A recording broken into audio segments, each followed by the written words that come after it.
Welcome back, everyone. For today's video, we are going to be taking a look at the 6th round of the 45th Chess Olympiad, which is being held in Budapest, Hungary. Now, as the tournament starts to get towards the home stretch, there are going to be more and more serious top-level matchups, and the first game we're going to be taking a look at is a game between the 5-time world champion Magnus Carlsen and one of the rising stars from Iran, Parham Maghsoodloo, who's currently rated 2723, but I think he's been as high rated as 2740, maybe even 2750, someone who should not be underestimated. Now, with Norway playing a very strong Iran team with 4 really good grandmasters, Magnus Carlsen is going to have to put pressure and or win in order for Norway to have a chance to win.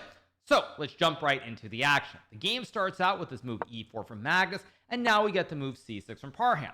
Here, Magnus goes d4, we get d5, and now we have the move e5. This, of course, is the advanced variation of the Caro-Kann defense. A lot of my recaps recently featuring Levy Rozman have had this opening, and so it should be no surprise in terms of why it looks familiar. So we get bishop f5 from Parham, Magnus goes knight d2, we get the move e6, and now we have the move knight b3. Now the reason that Magnus puts this knight on b3 right away is he's trying to stop black from pushing this pawn to c5. If you push the pawn right away, after takes, let's just say knight d7, for example, white can go bishop b5 here, and when you follow it up with takes and knight f3 with bishop e3, you'll notice that white is simply up an extra pawn on c5, and this knight on b3 is always protecting it in this position. So Parham goes knight d7, logical move, trying to play c5 at some point potentially, but also just developing his knight to a better square. We get the move knight f3 from Magnus, and now Parham plays move knight e7, and here we get the move bishop e2.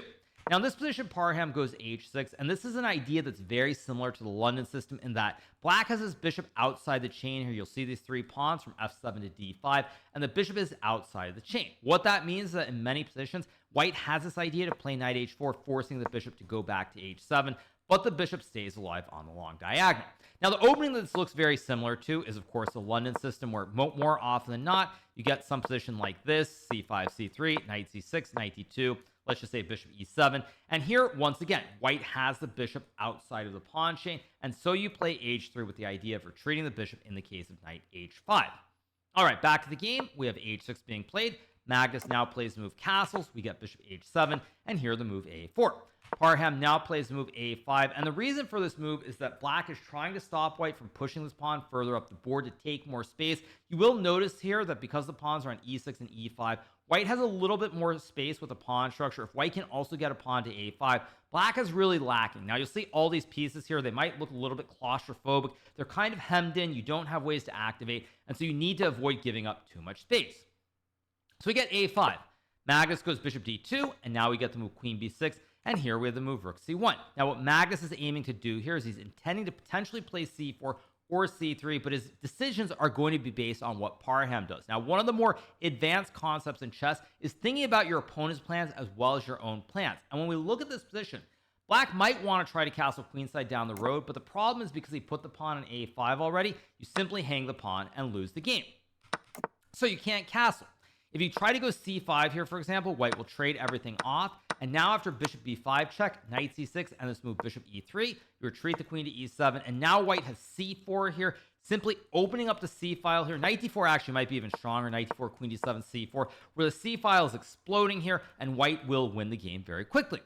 So when we reach this position, Parham is already at crossroads where he has to come up with a plan, and he decides to lash out with this move g5. Now, this is a move the computer does not like, and I also don't like it because one of the issues with this move is that now you're creating weaknesses on the king side. So even if you were able to get bishop g7, let's just say c3, if you try to castle here, white can play h4, g4, knight h2, and suddenly after actually not knight h2, sorry, knight e1's the move, and after h5, knight d3 here, followed by knight f4 or f3, white is actually doing very well, and your king is a little bit weak on the king side.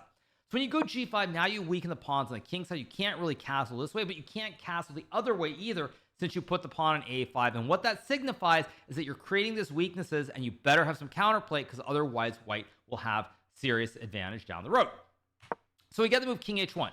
Parham now goes knight g6, a move to try and develop the bishop on this diagonal. He could, of course, go bishop g7 to fianchetto the bishop here, but he decides to play knight g6, A, because he wants to put the bishop on this diagonal, but B, he might want to put the knight on f4 or h4 down the road.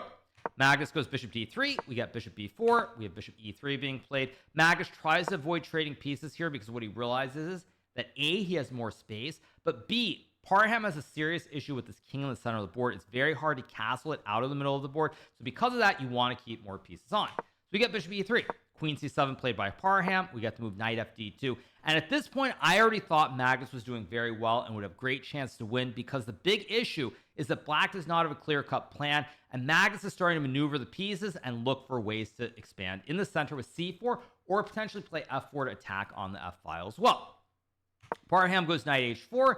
We get the trade of the bishops, and now we have the move c3 being played to create the classic connect 4 in the middle of the board. We get bishop e7, and now Magnus plays move c4. Now, up to this point, Magnus is playing really, really good moves, and here Parham goes for this move knight f8. Now, this move is a very slippery move. It's an inaccurate move, but what it does is it creates a little bit of an imbalance here from the standpoint that what the computer wants is knight b6, so if white trades, you can simply take with the horse and keep your pawns on c6 and e6 in this position. Whereas in the game when Parham puts the knight on f8, now if white takes, you take with the e-pawn and their ideas like knight to e6 to try and blockade this pawn here. And if you get the knight to e6 pressuring d4, you also have knight f4 ideas, knight f5 ideas. It's starting to get a little bit unclear. So knight f8 is a very creative move from Parham, waiting for white to capture, but Magnus does not have to take this pawn on d5 right away. So instead we get to move f4, Magnus f4, Parham goes knight f5, and now Magnus retreats with the bishop to g1. Parham trades on f4, we get takes, and now we have the move rook f4, and here knight g7 is played by Parham. Now at this point, all the trumps in the position are in white's favor. Black is struggling to castle the king, the knights are passive, you have an open f file, rook on a half open c file, and white should be better. On the other hand, however, black's structure here is extremely solid. The connect 3 combined with the horse going to e6, and so it's not so easy for white to prove the advantage. When you combine that with a bishop on g1 that's simply on a dead diagonal blocked by the pawn, there's a lot of work left to be done. So we get the move queen c2. Parham plays h5, and now we get the move rook to f1, stacking the towers on the f file, and here we get the move knight e6. Rook f5 is played, and now Parham goes queen b6, trying to put pressure on the d pawn, also potentially queen b4 to pressure the pawn on a4, as well as the knight on b3. Magnus goes knight b1, we get h4, and now we have the move h3. Important move here because generally speaking, you don't want to let black get this pawn down to h3, because if you get the structure here, there could be weaknesses on the light squares down the road. So we get h3. Here, Parham plays rook g7, and now Magnus goes knight c3, and we get this move bishop g5. Now, you will have also noticed that Magnus is lower on the clock here. One of the big issues is, like all of his other games, maybe not yesterday, Magnus showed up more than 8 minutes late to this game. So he already started the game down quite a bit of time, and this is going to prove to be very costly, as we're about to see. Magnus goes knight d2 here. What his idea is to reroute this knight to f3 to hit the bishop and the pawn, or to go to h2, g4, and f6. We get queen to a6. Magnus plays rook f3, we get rook d8, knight f1 here, now we get rook d7, and now we get knight h2, and it's clear that Magnus intends to put the horse on g4 and go towards the f6 square. Parham plays queen c4, and now we get this move b3. Now initially the bar probably is going to say this isn't a great move, but it actually turns out to be the best move according to the supercomputer CESA, because what you would think is, well, black can take the pawn. We get the family fork, you fork the two rooks and the queen at the same time, and if white moves the queen to, say, b2, now you can simply go knight takes b3, and you're up a couple of pawns. But if you play knight takes d4 here, there's a really nice move, queen to f2, creating the legendary triple stack on the lane. Pawn still attacks the queen, so you can't take the rooks. And after you play knight takes b3 here, now white can go knight to g4, and all of a sudden, all of white's pieces are in perfect harmony. A sample line is that in this position, you're threatening to capture the pawn on f7 here, potentially. If black plays d4 over protect, now you get knight e4, and these knights are suddenly jumping every which way. And if you play a move like, let's just say b5 to highlight the issue, now white can play the move e6 here, and after knight takes e6 and knight to e5 with a triple stack on the lane, the fork of the rook and the queen, black is completely lost. So Parham ends up playing queen b4, which is the best move, and now Magnus makes a mistake with knight e2. Now, you will notice Magnus is down 6 minutes on the clock here, and this is why you really need to pay attention to your time. You really need to avoid showing up late to games, because you never know when that extra time is going to come in handy. And so with Magnus so low on time, he plays move knight e2 to simply guard the pawn here, and now we get a flurry of some inaccurate moves here. Main reason knight e2 is not best is because now black can play queen d2, forcing a trade of the queens. Instead, we get knight g6. Now we have knight g4 being played, and here Parham goes knight to e7. This rook on g7 is an absolute boss. It guards his pawn on f7. Now the knight attacks the rook, and we get to move rook f6. Now, here Magnus is offering to sack the rook, But Parham does not take. If Parham were to capture here after e takes f6, the rook and the knight are forked, and after rook g4, hg4, let's just say knight c8 and queen h7, suddenly the white queen is infiltrating. The king on e8 is very weak. After king d8, there might even be bishop h2 to take away the square, and black is in all kinds of trouble. But Parham spots the best move here, which existed earlier, which is queen d2. Bishop guards the queen, and now Magnus regrettably has to trade the queens. If you move the queen, you lose the horse in the game. And if you actually, I guess you could go rook c3 maybe to guard the queen this way, but still, regardless, the queens are coming off the board. So Magnus trades the queens. Now he goes bishop e3. We get the trade. And here Parham plays the move c5, creating space in the center of the board to start pushing the pawn with the rook and activate these knights. Magnus takes. We get d4, rook d3, and now knight c6 is played. And at this point, Parham has completely equalized in the game because even though he's temporarily down a pawn, he has a rook behind a passed pawn. The knights are very active. You're starting to push. And at this point, Magnus spends a bit of time after time control to play the move rook takes e6. Now, no doubt, Magnus did not want to sack the rook for the knight, but he kind of felt like he had to. Now, he could have played rook d1. Computer still gives white a small advantage after king e7, knight f4, knight c5, and knight h6. But honestly, it's getting extremely messy here. The knights are in the center of the board. Everything is kind of hanging. And Magnus probably felt it was better to try and be safe here rather than gamble where he could potentially lose. So he sacks the rook. We get takes check. King f8 takes the rook. And now we have the move g3. White is still up a pawn in this position. But because of the placement with the weak pawns on e5 and c5, the pawns on the king side not being active here, if Parham plays accurately, he will not lose this game. So we get king g8 being played, and the reason for Parham's next two moves, I might point out with running the king, first of all, you're not worried about the pawns on the edge of the board, but secondly, you want to go rook d5, but here there's knight f4. If you take the pawn, there's fork this way, and if you go the other way, there's a fork on g6, which wins the rook as well. So you really want to go rook d5, but if your king is on f8, all these forks are in play. So we get king g8, takes, and now we have rook d5 being played. Knight f4 here, of course, would be an empty threat. After rook takes pawn, there's no fork of the king. King has left the house on f8, and white can't win the game.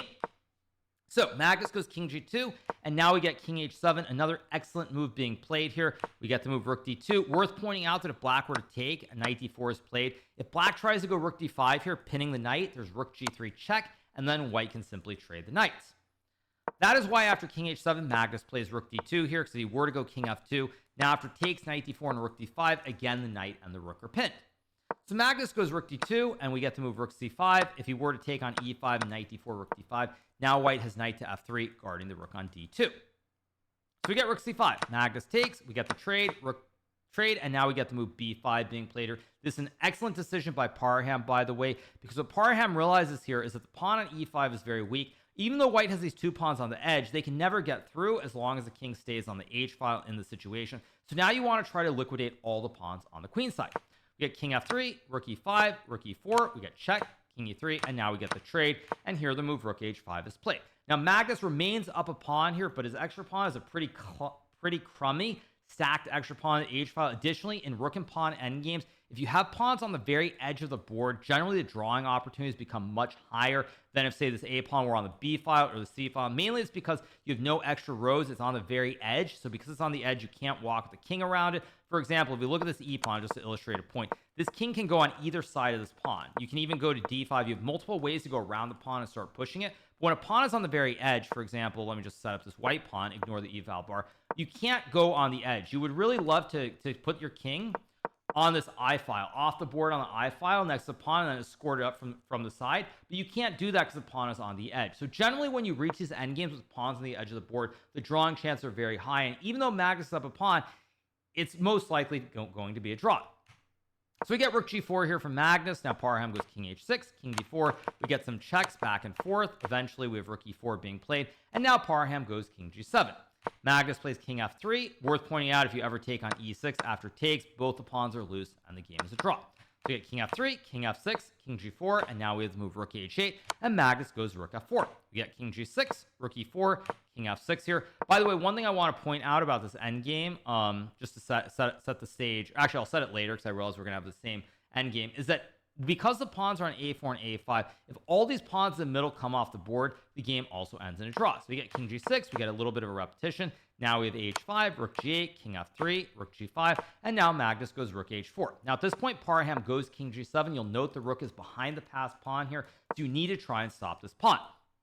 That being said, because time is so low, this is a very committal move because you have to make sure this endgame is actually a draw here with the king and the pawns versus, or the king and pawns here, and it is because of one specific idea.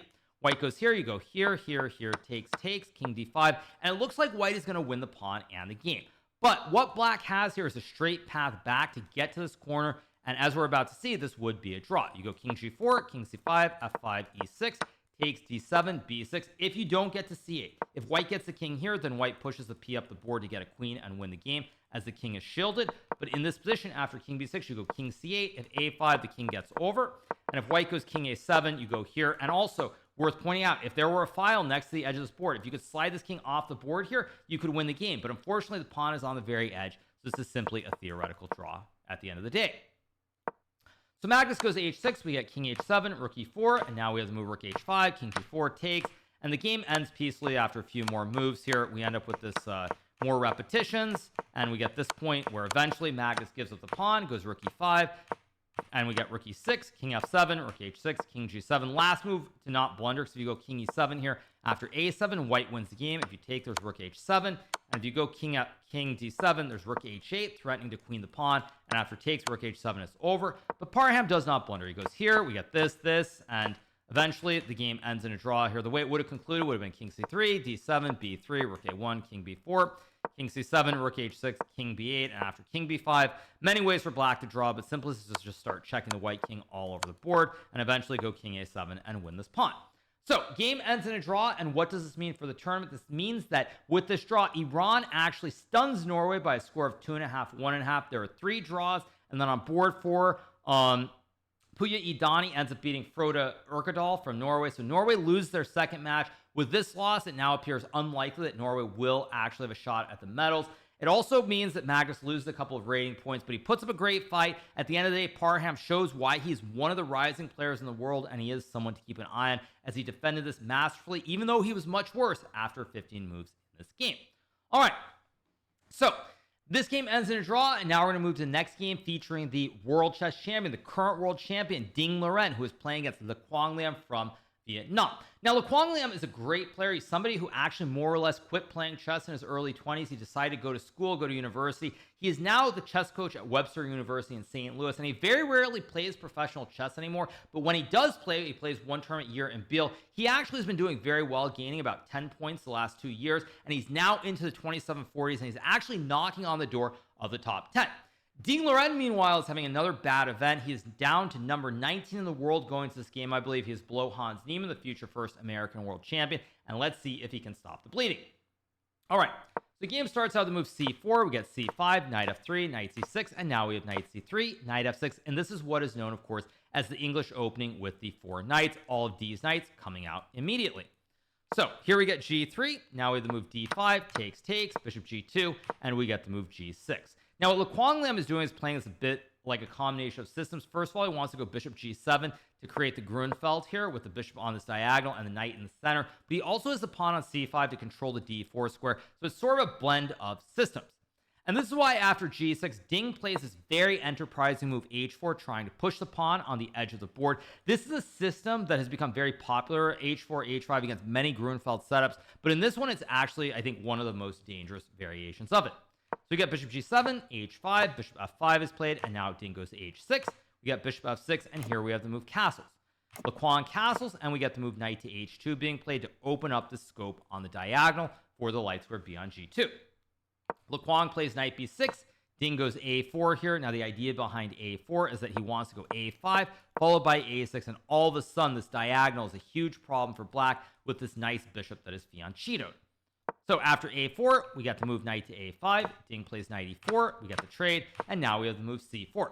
Now you'll notice that Ding is lacking in development with the bishop on c1, which is why he plays the move d3. And now we get rook c8. Ding goes rook b1. We get queen d7. And here we get a big trade of everything. And we have the move bishop f3. Now, Le Quang takes on a4. And here we get the move knight g4, knight b3. And now we get the move rook d1. And the move knight e5. Now, the reason that I've made those last couple moves quickly, or I just fast forward in the game, is because we reach a very pivotal moment. Now, what you'll notice in this position is that white is quite a bit better here, according to Engine, And as I mentioned during my live commentaries on my Kick channel, I feel like these are the sort of positions that Ding is probably going to get if he's lucky in the World Championship, where he's small advantages in the end game. Very grindy here. You have the two bishops. You have the open files, you have the pawn on h6 threatening some mate ideas around the black king. And in general, these are the positions that Ding is going to have to win against Gukesh if he intends to keep his World Championship title. So, Ding goes rook d1, we get knight e5, takes, and now we have to move bishop g5. Knight d4 is played, and here Ding decides to take the pawn on b7. We get to move rook b8, and now we have this move bishop f3, and this is really the start of everything going wrong for Ding. Now, the reason that this is not so great is that the big advantage White always has in this position is the two Bs, I should say. The two Bs are the advantage in the position, and after bishop to f3, now White no longer is going to have the two Bs, and at best, you're hoping to draw. So we get f6, bishop e3, takes, and now we have to move bishop d6. And at this point, Black is not necessarily much better, but the reason Black is better is most likely these pawns on a7 and b2 will be exchanged, but this pawn on h6, which actually was a strength earlier in the game, is now going to become a serious weakness, as we'll see in the coming moves. So we get rook a1, takes, rook b2, rook a7, and now we get this move g5, and we're starting to see where the problems occur. Black wants to go king f7, king g6, and simply gobble the pawn on h6, and if that happens, Black will have one extra pawn in the endgame. So we get rook a8, king f7, Ding plays f4, we get the trade, now we get king g6, we get rook g8, takes, f5, king h5, and here we get the move rook g7.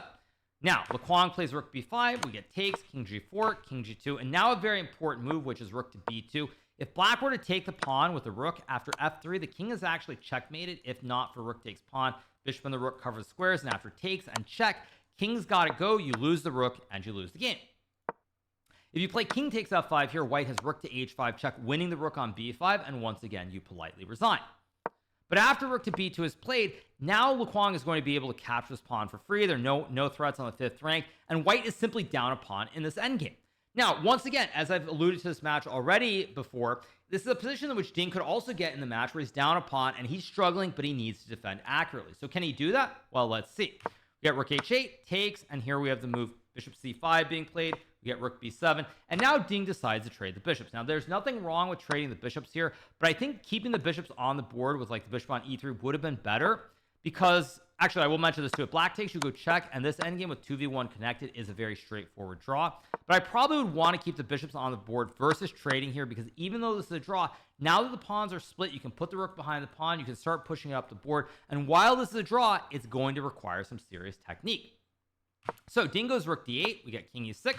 Now we have rook e8, rook e7, and we get to move rook e8. Now this is a start of making mistakes here. Computer says after rook d8, d5, and king f3, rook d7. Now you can go rook to h8, intending to bring the king back to e2 or d2. But also an important point about this endgame is that at some point here, you can play rook to h4, cutting off the pawn, and Black just cannot make progress.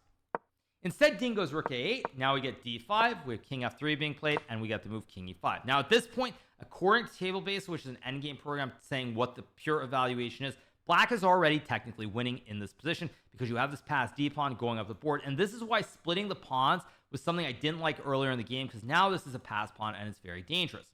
Ding goes rook a1, we get rook e6, and Ding misses his final opportunity to try and draw the game when he plays the move rook to a4 here. What he needed to go was rook e1, king d6, and then rook a1. And now if Black goes d4, you can play rook to a6 check, trade the rooks, and go king e4 drawing. And if Black were to play a move like, I don't know, king e5, you can just check once again, king f5, and after rook to a1, it's simply going to be a draw.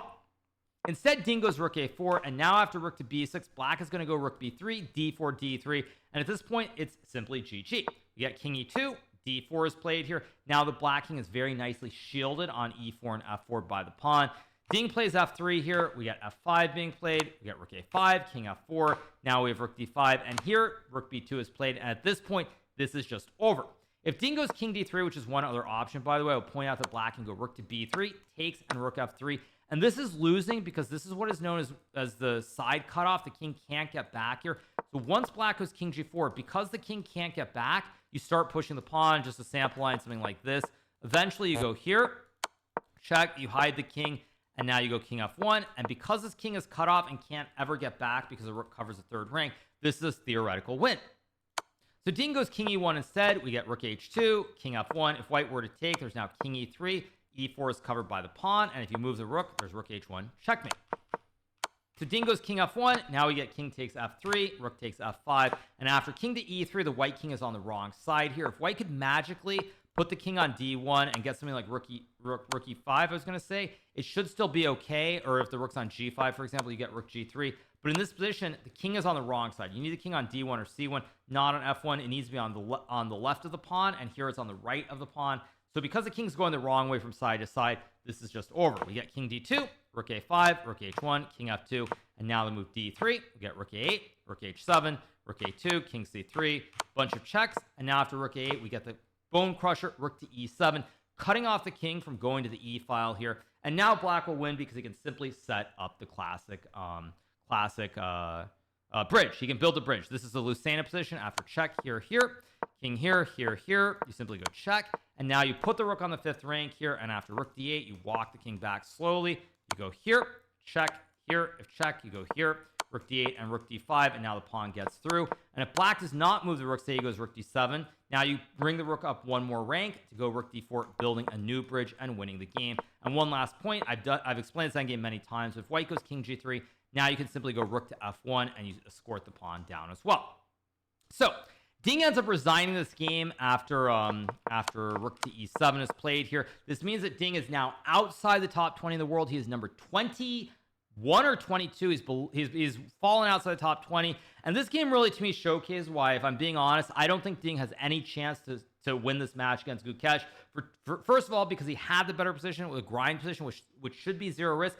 Does not convert it at all, but then when he's on the wrong side of it with the 2 versus 1, this is an endgame that he could get into very easily, and he should have been able to draw it. He's not able to draw it, and so his technique is lacking on both ends, and I just really find it hard to believe that he's going to be able to turn it on in the match, and I think Gukesh has to be looked at as the clear favorite for the World Championship match as we go forward. All right, so that's the second game. So we have one more game to look at, and this is going to be the game between Sanatan Shugarov from Hungary and Arjun Erigaisi from India. Now, Arjun's been on a massive tear. He's currently on 5 out of 5, winning every game. He's nearing the 2,800 mark here, trying to become only the 4th player over 2,800 currently, and he's just been dominating. So this is the big matchup, India versus Hungary. Both teams on a perfect score, and let's jump into the action. So we get e4, e5, knight f3, knight c6, and now we get bishop b5 and a6, bishop a4, and knight f6. Here we get castles and d6. And this is a system that's considered to be very slightly dubious for black, but there's a lot of easy play in the position. So get rook e1, bishop d7, c3, g6, d4, bishop g7, and now we have the move h3 being played. Now here Arjun castles, and we get this move knight bd2. Worth pointing out, at this point, you'll notice that Shugarov has been surprised by this opening, but Arjun is blitzing out every move as though this is a game of bullet chess. Now, it's not bullet chess, but it's also clear that Arjun has probably looked at the chessable course by Gawain Jones on this variation, which is why he's so well prepared. We get takes, knight b4 here. Black is trying to jump with the horse towards the d3 square since there's a knight in the way of the queen covering the square. And now we get the trade and queen b3. Arjun goes a5, we get a3, and now we have knight c6. As you'll notice, Arjun already up 1 hour on the clock here against an opponent who is really struggling. So we get d5. If you were to go queen takes b7, there's simply rook to b8 trapping this white queen, and you lose the game. You get d5, knight b8, queen b7, and now we have knight a6.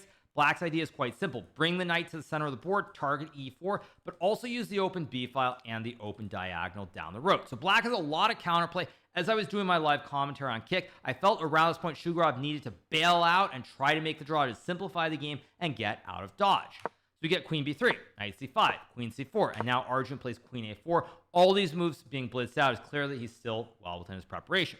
Now here we got the move e5, and this is a move that I actually like quite a bit from Shugarov here, trying to simplify the game, because after the queen trade and takes, knight d5, now we have even material. White is no longer up a pawn, but the chances of black winning are much lower because it is an endgame. So Shugarov plays rook d1, we get knight b6, bishop e3, targeting the knight on c5, and now we have the move knight a4. Now I really like the way that Arjun is playing this game because he's keeping all the pieces on the board. He's trying to keep pieces on the board, get his opponent under pressure on the clock, and then maybe a blunder will occur. So in this position, Shugarov plays the move bishop d4 after a 21-minute think, and this is quite simply a move that I'm not a big fan of here. If I were playing with white, I would simply go rook a b1, looking to guard the pawn so I can simply trade the knights on b6. If you trade right away here, you'll notice after takes, this b2 pawn is weak, the diagonal is open, all kinds of issues. So rook b1 is a move that I actually would have preferred to see on the board, but instead we got bishop d4. Now, Shugarov could have also played this move in 5 minutes versus using 20 minutes, and this is why time usage can be so critical. Whether it's this game, whether it's the Magnus game that he played against Parham, time is very important. You cannot waste time on moves that are a little bit simpler, because when you do, then you're left with less time for a decision that's far more critical down the road.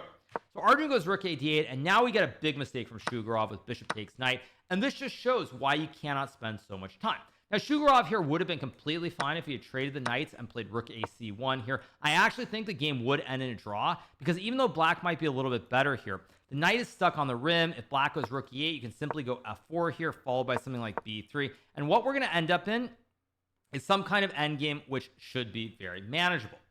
Instead, we get bishop takes b6, and now after pawn takes, the knights are actually in some trouble here on e5 and c4. There's b5 to target the knight on c4. The diagonal is open, and already here, I had some doubts as to whether Shugarov could draw the game, especially because he's down 50 minutes on the clock. So we get knight d7.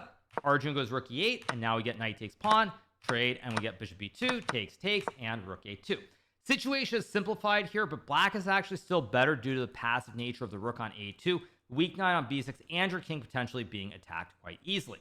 So we get rook d1, king h2, we get bishop d4, knight c4, a4, and now we get the move g3, where white wants to simply bring the king closer to the center of the board. Arjun goes bishop c5, and here he has created a permanent weakness. The pawn on a3 is a serious target.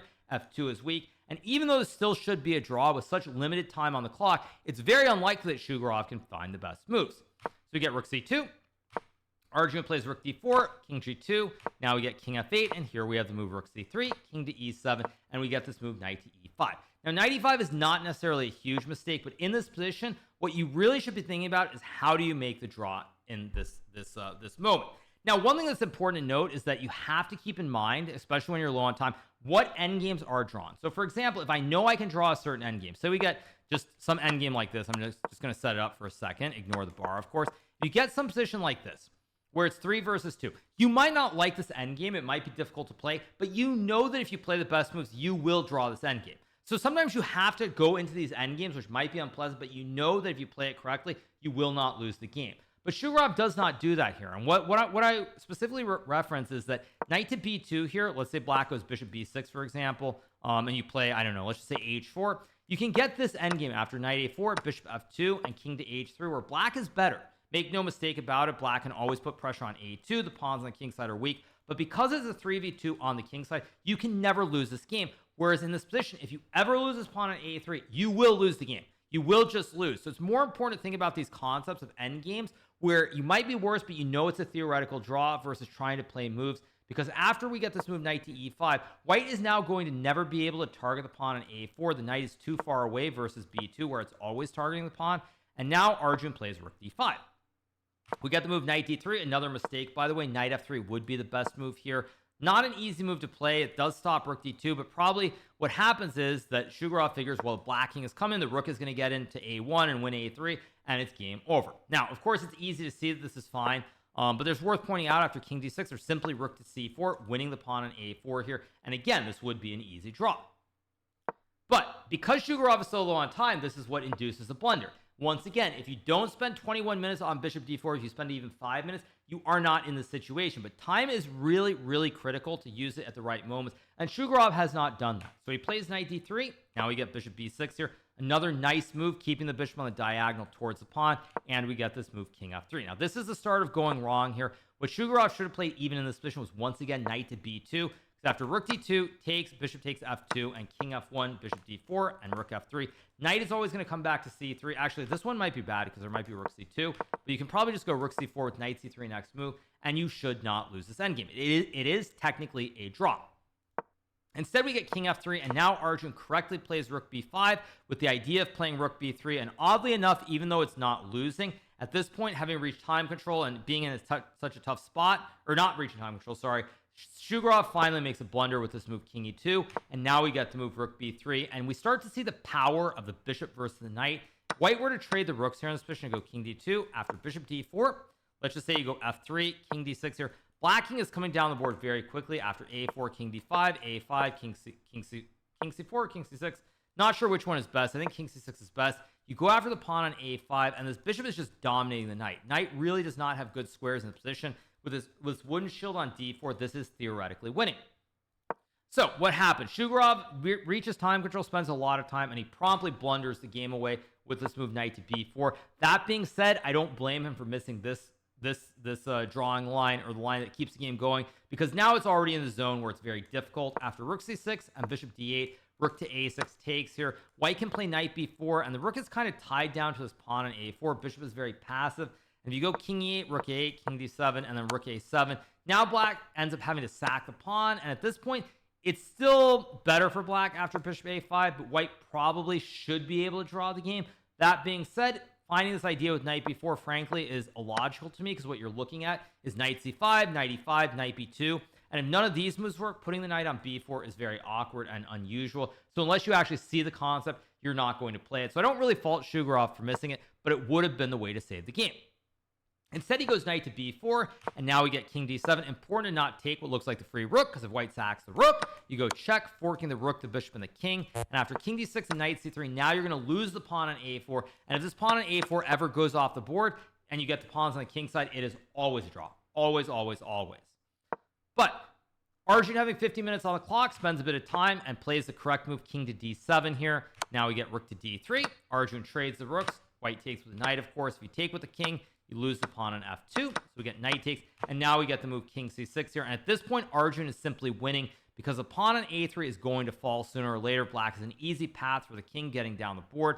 And this knight is very, very passive here. So Shugarov tries to go king d2. We get bishop d4 being played. Worth pointing out, if you go knight e5, king d5 takes, and bishop c5, knight is completely off sides here. You can try to get back with king c2, but after bishop e7, the knight is stuck. If you go knight h6, I go king c4. And if you go knight g4 here, now I can go a3. And at this point, if you go king b1, king b3, the pawn and the bishop are going to win the game. You go check and bishop f6, or even something like bishop c5 with bishop d4. So we get king d2. Arjun plays bishop d4, another excellent move, cutting off the jump, cutting off the king move, and now this bishop dominates the horse. King has a free path to c4, and Arjun is going to win the game. We get f3, king d5, king c2. Now we get bishop g7, h4, bishop f6, king d2, king c4, king c2, and now this move h5. Arjun has basically been wasting time waiting, because white does not really have many options here. White, when he starts pushing the pawns, creates weaknesses. G3 and h4 are now in the same color as the bishop, and the rest is pretty simple. We get g4, takes. We got the move bishop takes h4, knight to e5, king d5, knight f7, and now the move bishop f6 is played. The knight is stuck here. You have no squares to jump to. H8, g5, d8, and e5, all covered by the bishop. Bishop dominates the knight. We get king d3, king e6 is played, knight h6, and now we get the move bishop to g5 here. Knight is trapped. One important point here is that after knight to f5 is played, if you were to go knight g8, king f7, by the way, the knight still has no squares available. Everything is covered. But after knight to f5 takes, we now get the very important move king to d5. If black were to take f5 here, white gets king c4, and then king b5, wins the pawn and draws the game. But Arjun goes king d5 here. Now the white king can't get forward.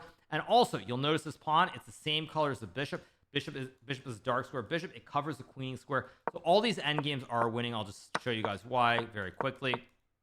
You get this, takes here, and eventually black brings the king. You go here, and then you go check, king b1, and a2, getting the queen and winning the game. So Arjun gets the win after king to d5. I'll just go back to the final position. Arjun gets a massive win here with the black piece. He now moves to 6 out of 6. He is over 2790 on the live ratings, just dominating board 3 in clear contention. Not contention, the clear favorite, I should say, to win the gold medal on board 3. Additionally, China wins the match against Hungary by a score of 3-1. They remain perfect. They are easily the favorites to win the gold medal overall as well at this point, with China having drawn against Vietnam earlier.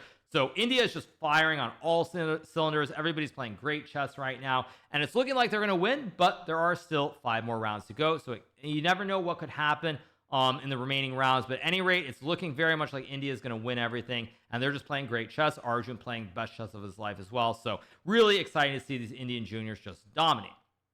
All right, so on that note, I know this was a little bit of a long recap covering 3 games, but it felt apt to cover the 2 world champions and Arjun's game. So I hope you guys did enjoy the fairly long recap. If you are not already subscribed to the channel, make sure that you smash that subscribe button below.